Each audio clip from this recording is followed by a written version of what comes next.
오해와 진실 그리고 동문서답. 성전. 예수께서 대답하여 가라사대 너희가 이 성전을 헐라 내가 사흘 동안에 일으키리라. 유대인들이 가로되 이 성전은 46년 동안에 지었거늘 내가 3일 동안에 일으키겠느요 하더라. 그러나 예수님은 성전된 자기 육체를 가리켜 말씀하신 것이라. 예수님이 이 성전을 헐라 이렇게 말씀하셨을 때 유대인들은 46년 동안 지은 성전을 바라보았습니다. 19절에서 예수님이 말씀한 성전은 예수님의 몸을 말씀한 것이고 20절에서 유대인들이 말한 성전은 건축물을 말한 것이었습니다. 즉 단어는 같지만 의미가 달랐던 것입니다. 거듭남. 예수께서 대답하여 가라사대 진실로 진실로 내게 이르노니 사람이 거듭나지 아니하면 하나님 나라를 볼 수 없느니라. 니고데모가 가로되 사람이 늙으면 어떻게 날 수 있사나이까? 두 번째 모태에 들어갔다가 날 수 있사나이까? 예수님의 거듭남과 니고데모의 거듭남의 의미는 다릅니다. 우리는 김씨나 이씨와 같은 부모님의 씨로 육체가 한 번 났습니다. 그러나 우리가 하나님을 아버지라고 하려면 한 번 더 나야 합니다. 물과 성령으로 거듭난다고 하는 것은 하나님의 씨 곧 말씀과 하늘의 성령을 받아야 되는 것을 말합니다. 예수님은 이 의미로 얘기를 하셨는데 니고데모는 엄마 뱃속에 들어갔다가 다시 나오는 것으로 생각했습니다. 물. 예수께서 대답하여 가라사대 네가 만일 하나님의 선물과 또 내게 물 좀 달라 하는 이가 누구인 줄 알았더면 내가 그에게 구하였을 것이요 그가 생수를 내게 주었으리라. 예수님께서 준다는 물이 나옵니다. 여자가 보기에 예수님은 두레박도 없는데 어디서 나서 나에게 물을 준다는 것인가? 라는 의문을 가졌습니다. 예수님이 주신다고 하신 물과 여자가 생각하는 물은 달랐습니다. 예수님의 물은 생명의 말씀을 말한 것이고 여자는 깊은 우물 속의 물을 생각한 것입니다. 양식. 가라사대 내게는 너희가 알지 못하는 먹을 양식이 있느니라. 제자들이 서로 말하되 누가 잡수실 것을 갖다 드렸는가 한데 예수님은 당신이 먹는 양식이 있었고 제자들은 육적인 양식을 생각하고 있어서 누가 먹을 것을 갖다 드렸는가 했지만 예수님의 양식은 사마리아 여인을 전도했으니까 사마리아 여인을 알곡 성도라 본다면 알곡을 하나 드신 것이 됩니다. 그래서 너무 기뻐서 밥을 안 먹어도 배부르다는 것이 없거든요. 그러니 양식이 따로 있다는 말씀이죠. 예를 들면 자식이 대학에 붙으면 밥 안 먹어도 배부르다 하는 것과 마찬가지입니다. 전도했으니까 너희들이 밥 가져온 것 안 먹어도 배부르다고 하신 것인데 제자들은 다른 사람이 우리보다 먼저 먹을 것을 갖다 드렸나 보다 이렇게 생각한 것입니다. 제자들도 말귀를 못 알아들어서 많이 혼나는 얘기도 나옵니다. 추수. 너희가 넉 달이 지나야 추수할 때가 이르겠다 하지 아니하느냐? 내가 너희에게 이르노니 눈을 들어 밭을 보라 희어져 추수하게 되었도다. 제자들은 추수할 때가 4개월 정도 남았다고 했습니다. 그러나 예수님은 밭에 있는 곡식을 보신 것이 아니고 유대교의 곧 영적 밭을 보신 것입니다. 예수교가 시작이 되었고 유대교가 끝났으니까 추수할 때라고 하신 것입니다. 제자들이 말귀를 못 알아듣고 있습니다. 너희는 추수할 때가 아직도 남았다고 하지만 내가 보니깐 종교 세계 전부 전도해야 할 사람 밖에는 없다고 말씀하신 것입니다. 안식일. 예수께서 저희에게 이르시되 내 아버지께서 이제까지 일하시니 나도 일한다 하시매 유대인들이 이를 인하여 더욱 예수를 죽이고자 하니 이는 안식일만 범할 뿐 아니라 하나님을 자기의 친아버지라 하여 자기를 하나님과 동등으로 삼으심이러라. 안식일에 일하는 것에 관한 이야기입니다. 안식일에 하나님도 예수님도 일하신다고 했는데 유대인들은 안식을 쉬어야 한다고 생각하니까 안식에 대한 오해가 생긴 것입니다. 그래서 유대인들은 육적으로 집에서 가만히 쉬는 것만 생각했지만 하나님은 인류가 죽지 않는 세계로 만드는 것 그날이 와야만 안식이라고 하신 것입니다. 그러니 오해를 불러 일으켜서 예수님을 안식일을 안 지킨다고 죽이려고 했던 것입니다. 그러나 정말로 안식일을 지키지 않았던 사람들은 누구입니까? 하나님 믿고 천국 못 들어간 유대인들입니다. 안식일을 지킨다는 것은 말씀을 바르게 깨달아서 자기가 죽지 않는 세계, 곧 천국과 영생에 들어간 것이 진정한 안식을 지킨 것이 됩니다. 살과 피. 나는 하늘로서 내려온 산떡이니 사람이 이 떡을 먹으면 영생하리라. 나눠줄 떡은 곧 세상의 생명을 위한 내 살이로라 하시니라. 예수님께서 하시는 말씀이 내 살과 피가 너희를 곧 영생시키는 양식이다. 그러니 내 살과 피를 먹으라 하십니다. 그랬더니 유대인들이 식인종인가 하고 큰일 났다고 생각을 했나 봅니다. 어떻게 저 사람이 자기의 살과 피를 우리가 먹게 준다는 말이냐 하면서 다 물러가게 되었습니다. 그러나 예수님은 말씀이 육신이 되어 오신 분이시니 예수님의 말씀을 깨달아 먹는 것이 예수님의 피와 살을 먹는 것이라고 말씀하신 것입니다. 즉 너희가 내가 가르치는 지식을 먹으면 너희가 영생하게 된다는 말씀이었으나 알아듣지 못한 것입니다. 육적인 살과 피라고 생각한 것이죠.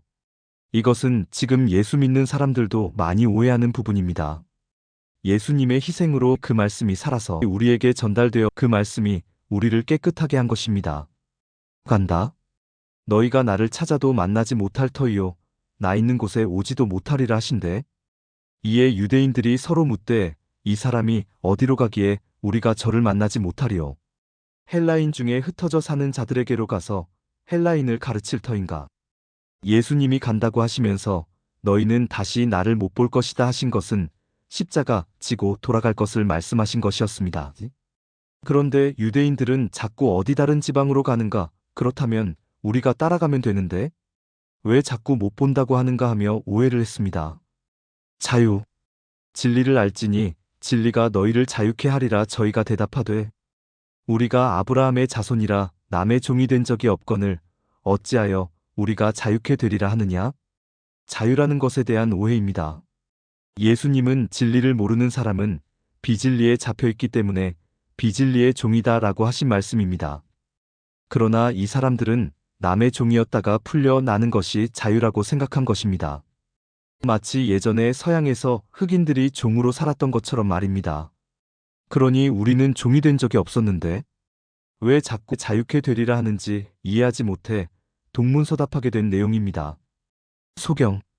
예수께서 가라사대 내가 심판하러 이 세상에 왔으니 보지 못하는 자들은 보게 하고 보는 자들은 소경되게 하려 함이라 하시니 바리새인 중에 예수와 함께 있던 자들이 이 말씀을 듣고 가로되 우리도 소경인가.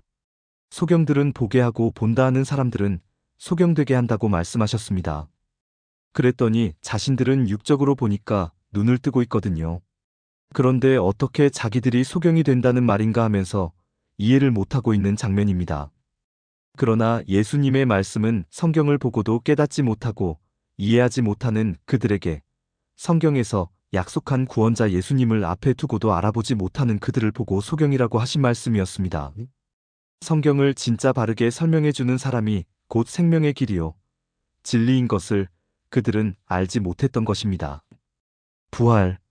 예수께서 가라사대 네 오라비가 다시 살리라 마르다가 가로되 마지막 날 부활에는 다시 살 줄을 내가 아나이다. 예수님께서 나사로를 바로 살릴 것이다 라고 하셨는데 마르다는 죽은 후에 부활 때에 다시 살 것이다 라고 잘못 생각하고 있었습니다. 다른 곳에서는 영적인 내용을 이해하지 못해서 많이 오해했지만 이 내용에서는 오히려 육적으로 말씀하신 내용을 받아들이지 못하고 있습니다. 왜냐하면 죽은 사람을 진짜로 살릴 수 있는 사람이 예수님이라고는 생각지도 못했고 보지도 못했기 때문입니다. 만약 이 시대에도 신약의 말씀이 열렸기 때문에 앞으로는 사람의 수명이 육적으로도 상상할 수 없이 길어진다고 하면 누가 믿을까요? 그러나 많은 사람들의 수명이 앞으로는 길게 늘어납니다. 우리 인류가 6천년 전 아담의 시대에는 사람이 죽지 않고 영원히 살 수 있었고 또 아담의 범죄 후에도 사람들이 1000년 가까이 살았다는 사실과 병들고 늙어서 100살도 못 되어 죽는 것은 저주받은 것이요. 그 저주를 예수님이 2000년 전에 십자가를 짐으로 끊어주셨지만 믿지 않고 예수를 죽임으로 인류의 수명 연장이 재림으로 밀렸다는 사실을 누가 알까요? 아무도 믿어주지 않는 오늘의 현실도 예수님의 말씀을 믿어주지 않았던 초림과 무엇이 다를까요? 많이 다르지 않습니다. 그러나 받듯이 믿음의 사람들은 탄생될 것이고 믿음대로 세상은 변할 것입니다. 하나님과 예수님의 능력을 2000년 동안 성경으로 전하고 있지만 그 믿음을 받아들여 자기 것으로 만든 사람들은 많지 않지만 없지도 않습니다. 한 번 죽는 것은 사람에게 정하신 것이요. 그 후에는 심판이 있으리니 라는 말씀만 알 뿐 다시 저주가 없으며 하나님과 어린 양의 보좌가 그 가운데 있으리니 그의 종들이 그를 섬기며 그의 얼굴을 볼 터이요. 그의 이름도 저희 이마에 있으리라. 저희가 세세토록 왕노릇하리로다 라는 다시 정하신 계시록의 신법을 모르기 때문입니다. 아담이 영생할 수 있었지만 범죄함으로 법을 고쳐 사람이 120년만 살게 하시니 사람의 수명이 짧아지기 시작하였고 다시 그 법을 예수님의 역사로 말미암아 마지막 성경 계시록에서는 다시 정하셨다는 사실도 알아야 할 시대도 되었습니다. 깨끗하다. 시몬 베드로가 가로되 주여 내 발뿐 아니라 손과 머리도 씻겨 주옵소서. 예수께서 가라사대 이미 목욕한 자는 발밖에 씻을 필요가 없느니라. 온몸이 깨끗하니라. 너희가 깨끗하나 다는 아니니라 하시니 깨끗해지는 것, 목욕하는 것에 관한 동문서답입니다. 예수님은 진리를 믿음으로 완전히 사상이 씻긴 것을 씻었다고 말씀하시면서 마지막으로 낮은 자세로 서로 섬기며 사랑하라는 것을 상징적으로 발을 씻기신 것인데 베드로는 몸 전체를 씻겨달라고 하니 또 예수님의 부연 설명이 필요하셨던 것입니다. 왕. 빌라도가 가로되 그러면 네가 왕이 아니냐? 예수께서 대답하시되 네 말과 같이 내가 왕이니라. 내가 이를 위하여 났으며 이를 위하여 세상에 왔나니 곧 진리에 대하여 증거하려 함이로라. 무릇 진리에 속한 자는 내 소리를 듣느니라 하신대. 왕에 대한 오해입니다. 왕이 났다고 하니까 자기 자리가 위험하다 생각해서 헤롯 왕이 죽이려고 했습니다. 헤롯도 왕이라고 하면 임금만 생각했지 진리의 최고자, 최고 진리의 왕에 대해 이해하지 못했습니다. 떡과 누룩. 예수께서 이르시되 삼가 바리새인과 사두개인들의 누룩을 주의하라 하신대 제자들이 서로 의논하여 가로되 우리가 떡을 가져오지 아니하였도다 하거늘 어찌 내 말한 것이 떡에 관함이 아닌 줄을 깨닫지 못하느냐? 오직 바리새인과 사두개인들의 누룩을 주의하라 하시니 누룩에 관한 오해입니다. 떡에 관해 주의하라고 예수님이 암호로 얘기하신 것입니다. 누가 밥 먹는데 오리방석 좀 가지고 오라고 해서 무엇인가 했는데 그것은 물 떠오라는 소리였습니다. 이렇듯이 마태복음 24장이나 계시록에 보면 전쟁 난다고 하지 않습니까? 이 나라와 저 나라가 전쟁한다고 하니까 이스라엘에 전쟁만 터졌다 하면 이건 말세다 하면서 육적인 전쟁만 생각하고 예수님 오실 때는 양식이 없어 기근이 있다고 하니까 전부 육적인 양식이 없어 굶어 죽는다고 생각합니다. 또 용의 머리가 7개라고 하니까 용머리만 생각하고 있죠. 우리도 예수님 시대의 사람들만큼이나 성경을 오해하고 있습니다. 요한복음을 통해 동문서답을 배우다 보면 제자들처럼 하지 말아야겠다는 교훈을 얻게 됩니다. 이것으로 해서 오늘 말씀을 마치겠습니다. 구독, 좋아요 감사합니다.